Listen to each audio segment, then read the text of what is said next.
Welcome, everyone. Welcome to another podcast of Steps Podcast. This is episode 64.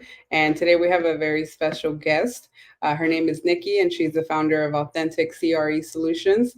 She has been in the commercial real estate industry for 20 years. So I know that for a lot of you, this is going to be a whole different topic, but we're still going to mix the ADU topic with it. So just stay along for the ride.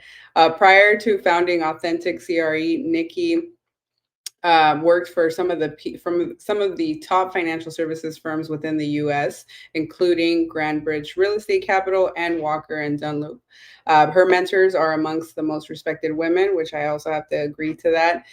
Beth Azer, Brittany Rose, Kaylani Blackwell were both part of the women in real estate community, and also Michelle Warner. Over the course of her career, Nikki's analyzed and underwritten 10 billion in loans and has acquired the skill set to successfully originate, market, and analyze commercial mortgages. She's an efficient, detail-oriented, which I'm not, underwriter with a deep understanding of property operations and lending platforms. And I'll cut it off there. I could say a lot more, but I mean, like, you have so many different qualities that we have to tap into. And I think, before I hand it off to you, a lot of you guys who are listening to these episodes, you guys know I talk about ADUs and real estate. So today we have a guest who doesn't really have a whole lot of knowledge around the ADU game, but we're going to share that with her and have a discussion around how we would underwrite that, right? With her experience and as a multifamily underwriter, how can we kind of bring the two visions together and what would that scenario look like? So we'll get into that, but I'm going to hand it off to Nikki and she's going to tell us a little bit more about her and how she got, into this whole real estate space. Thanks, Steph, and thanks for having me. And that was an amazing introduction, better than anyone I could have ever done. So I've been in commercial real estate for 20 years. I started off as a receptionist.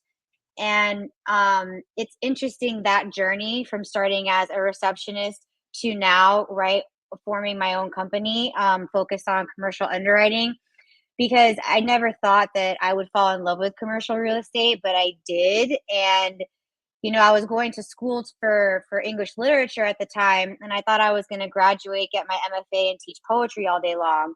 And then I ended up, being really proactive and inserting myself into the shop that I was at, their processes and their files, and kind of self-teaching myself along the way. I did have a good team that taught me a lot, but a lot of it too was that kind of self motivation, self teaching kind of skill that I acquired over the years. And I think that's really helped me form like my way to where I am today too. Like just being proactive and being a continuous learner, like all the time. We're always learning, interested in what we're doing. And yeah, that's pretty much it. I formed Authentic CRE last year. I love what I'm doing.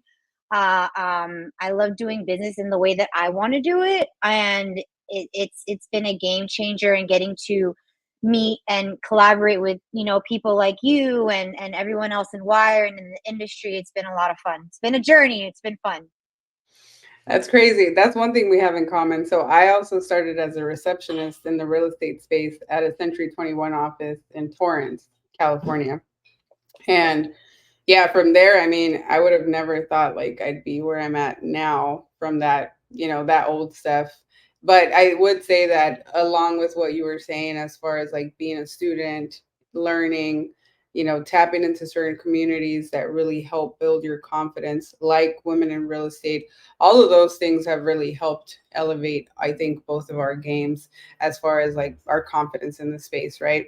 Now, I think as women, starting off as receptionists and then building all these skill sets, working with people, working with investors who are very detail oriented, walk us through, like that thought process when you're working with clients and like how do you service a client. So let's say, run us through a scenario, right? I'm an investor who was reaching out to Nikki at your company for services. What are some of those services that you offer, and walk us through like that experience for the client and then also for you, right? Like how do you screen them? What are the questions to ask, and then vice versa? I know it's a lot, but I'm just want to get a picture because I'm also learning myself, right, through this process. No, no, it's a good question, and I'm gonna try to keep up and answer it as efficiently as possible.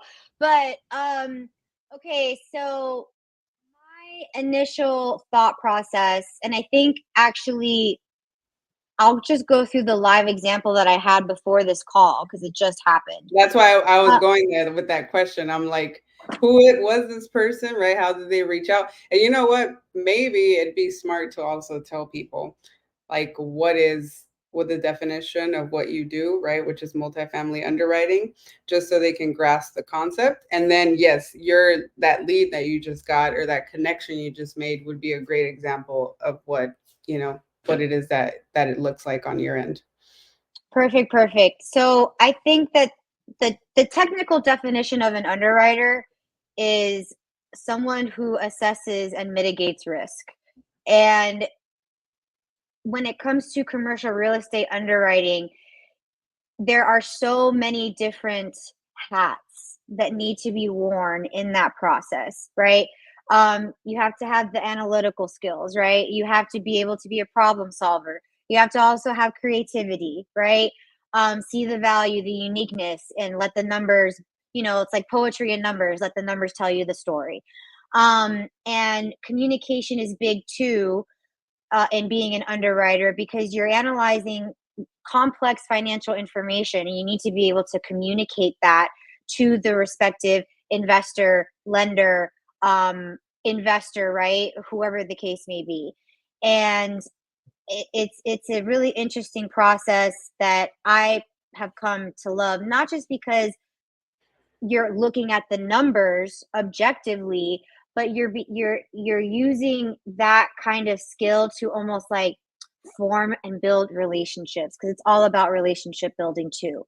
And you don't want to go through it. Underwriters are also, this is a myth that I'm demystifying right now, that underwriters are deal killers. We're not. Okay, we don't want to kill the deal. If we went into analyzing the deal, from inception to close with the intention of killing it, nobody gets paid, and no, why would we do that, right? Right. So and so smooth transactions, um, and being able to identify the risks and the opportunities in the deal, right, is really what we as underwriters want to facilitate. So that's a little background on that. I hope that answers that question. Yeah, 100%. Okay, great. So today I was on a discovery call with I think I can call him a client at this point. I mean, I'm about to send him out a proposal later today, but basically how that call went was he found me on LinkedIn. And I was telling you earlier, like, I really don't do a whole lot of marketing. Like, you're live, like, you're amazing. I don't do that. I need to. Um, but the little bit that I do, it comes back. And I think I had just recently done some marketing in the past couple weeks, and so he reached out to me. We scheduled a call, and I like to let the client really do the talking because I can't create or build um a scope of work for you or a plan based on your goals, your current needs and initiatives if I don't know what they are. The background that I do is like, I mean, I'm like a detective. I try to be maybe a little psycho, but I really dig deep. I try to find all of your social handles. I try to find like your LLCs, right? I try to like I look you up on like I have Crexy, right? So if a developer and investor and you have properties, I go and I look at your properties, right? So I do my digging, I do my due diligence, and I also try to get to know a little bit more on the personal side. So if there's any synergies there, maybe there's something we can talk about. Maybe you got kids, I got a kid. We can talk about that, right? Let's have fun. Let's really get to know each other too at the same time we're doing business. I feel like that builds rapport. That said, let him do the talking. I ask him a couple, questions. How do you think we can work together? What's your perfect vision? How do you see me fitting in? What are you working on? What are your current goals? Talk to me about that so we can see how we can work together. And he just went his whole spiel about what he's currently working on and what he's planning to develop. And he told me what he needs in terms of, an underwriter, right? And interestingly enough, that he has been targeting people still working in corporate. And since they don't have autonomy, and that creates a conflict of interest for them potentially, and potentially liability, right, for the company that they're working for. He thought that we would be a good fit, and it turned out that we were. So we talked for about 30 minutes. He told me what he needed. He told me what he wanted.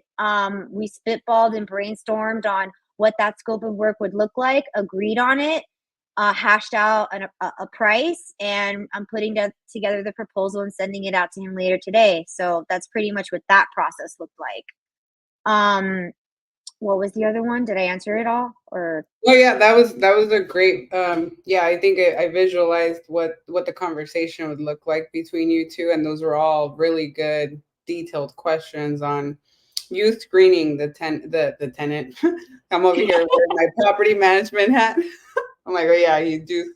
It's actually the same concept, right? You're screening the client by asking all these questions and making sure that you guys are a good fit on not just the business side, but I really like that you touched on the personal side, because one thing you can't screen, even with tenants, is crazy. I think I said that in one of my other episodes. I was like, is there a way to screen crazy in a tenant or a partnership or a client? No.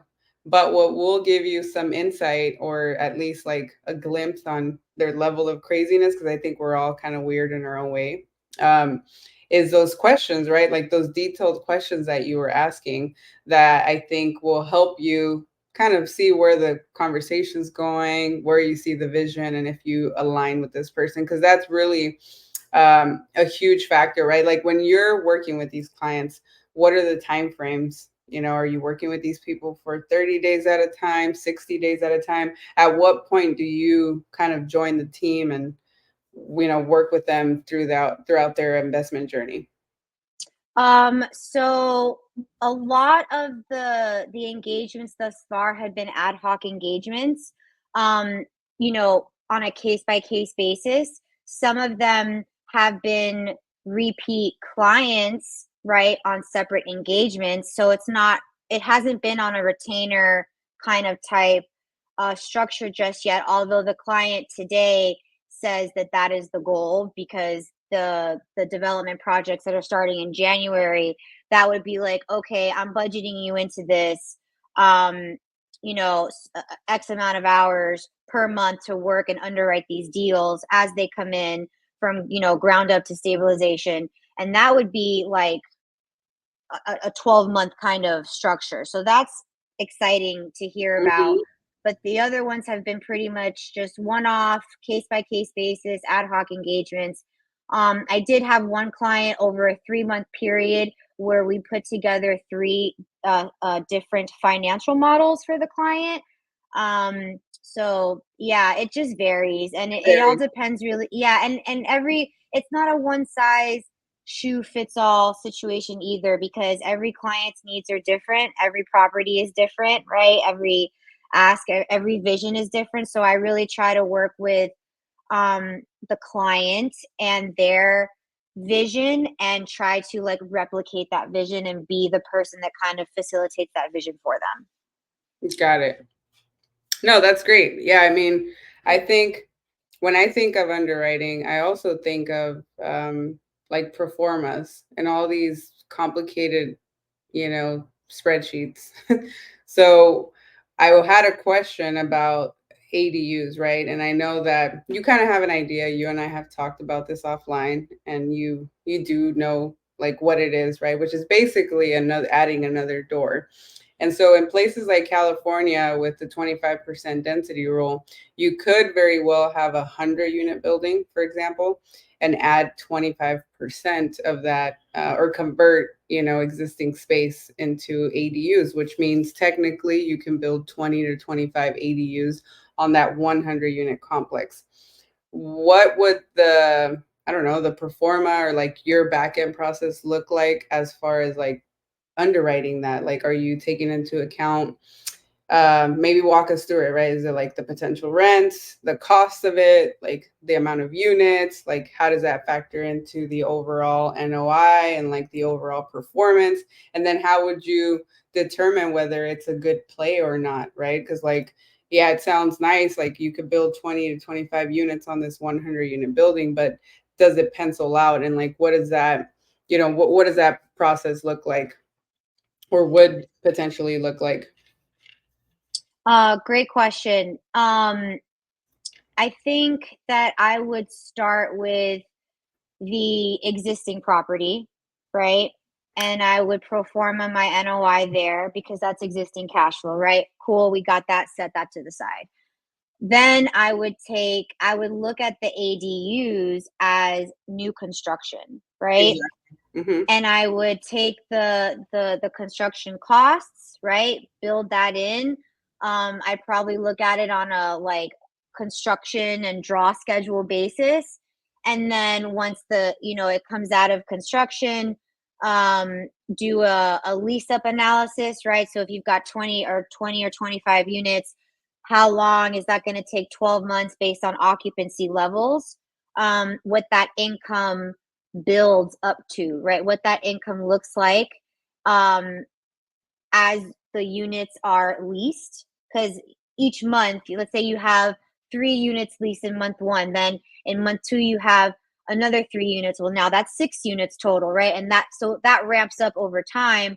And then the expenses also are going to ramp up over time, right? You're going to have the fixed ones like insurance and maybe payroll is fixed, right? Management fee is fixed, stuff like that, but then those expenses are also going to stabilize, right? So by the end of, how, let's say it takes 12 months for the 20, it's probably less, but let's say it takes hypothetically 12 months for all of them to lease up and you're fully realizing that income, then I would take that NOI, right?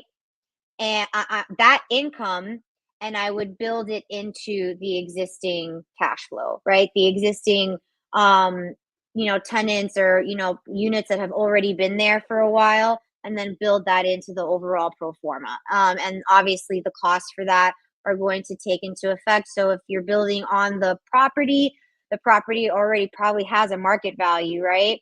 We'll Hmm. build those costs into and capitalize on the value with those costs and see what it shakes out to look like in terms of like loan to cost if you're financing it, or what your return on investment can look like, right? So that's how I would look at it. I mean, let me know if that's vibing. No, yeah, 100%. I mean, it's no different. And I think that's why I was asking that question, because I think people like to overcomplicate things, and they think, well, if I add a couple more ADUs to my multifamily, what is that going to look like? And it's like, it's no different. You're still taking the income approach, you're still underwriting it as if it's another added door. So, like the basics, right, don't change. It's really just the terminology around ADUs. But what you said was perfect. Like you said, I would underwrite it as if it was new construction, because it technically is, right? Even if you're converting sheds or converting carports, it's still a conversion, slash some sort of stick build, some sort of construction is happening in rehab. So you are treating it as that, and so I think that was perfect. Like it was really just dumbing it down for people and understanding that it's not overcomplicated. I think one of the things that I'm wanting to focus on is multifamily with that play, right? Like my goal is, and I think this is how we'd be able to collaborate, and maybe people who are listening that have sort of like the same vision as I do, which is I'm slowly transitioning from residential and helping people build in their backyard to helping investors and analyze their portfolio, right? But in order to analyze a portfolio, I would need somebody probably like you on my team to really do the underwriting, right? Because I think I'd be able to do like a soft, Ooh. you know what I mean? I'd be able to do a soft analysis where I can look at someone's multifamily and then see what we can build, but it would be a very niched analysis where it's like, you can come to me and I'll analyze your portfolio if it's with the intention of building ADUs or converting existing space, right?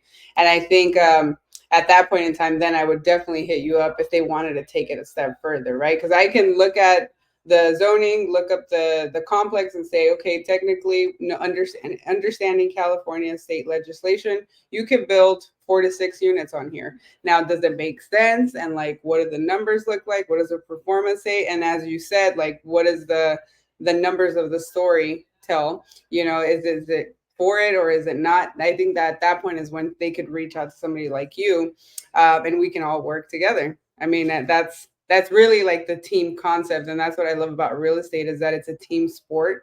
I had never thought about it that way until right now. I'm like, this is perfect with what I want to consult, right, and with what I want to do.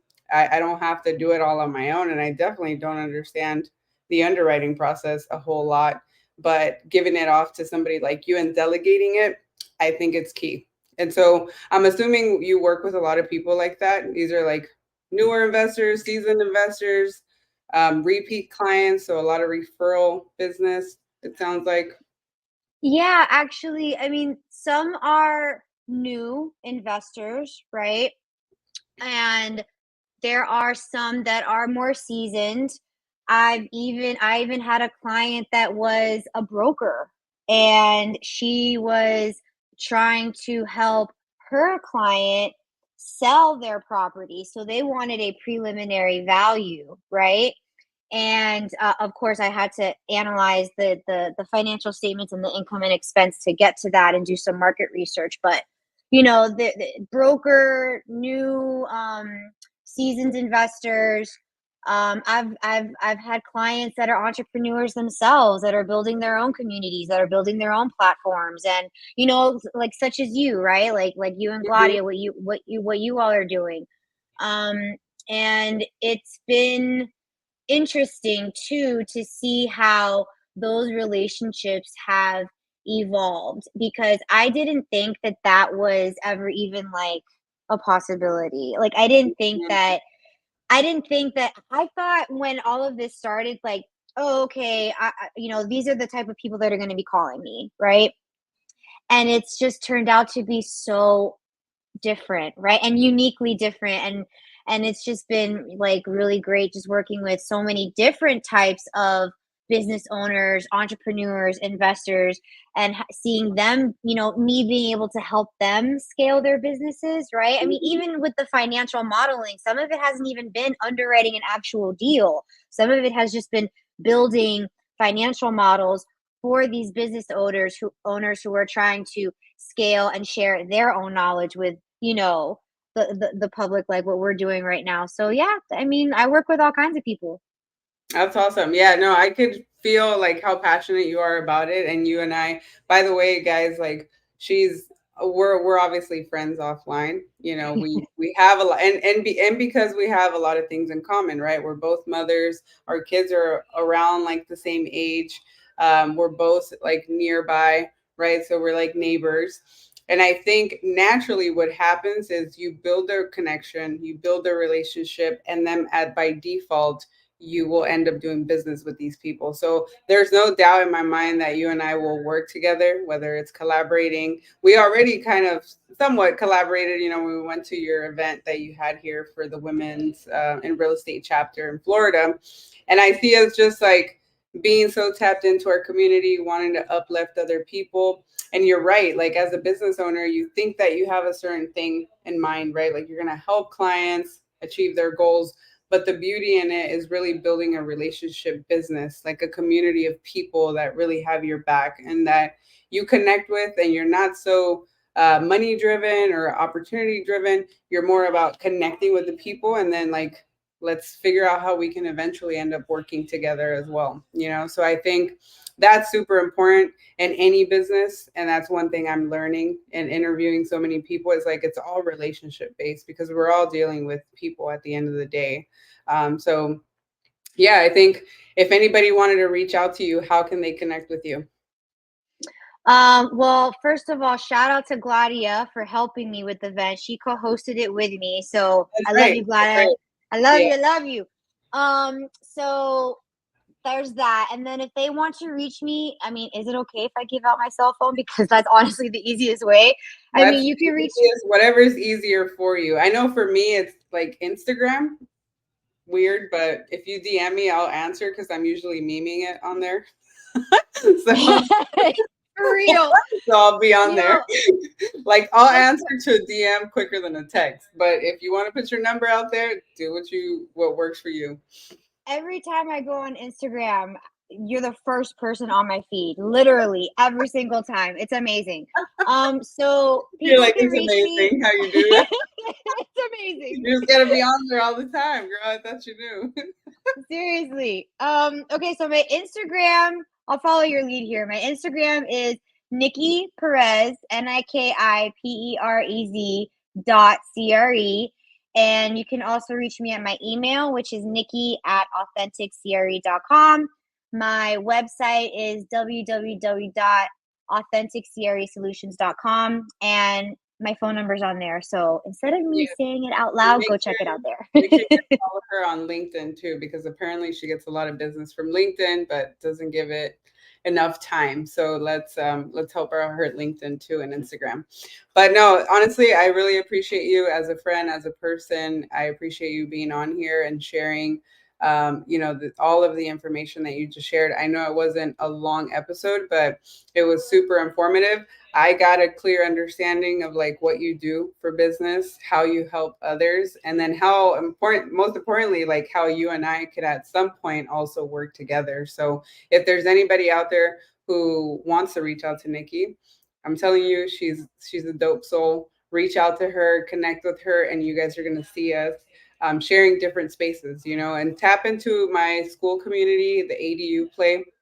I think eventually I'll get Nikki on there to maybe do a live call with us where we can ask her some underwriting questions, right?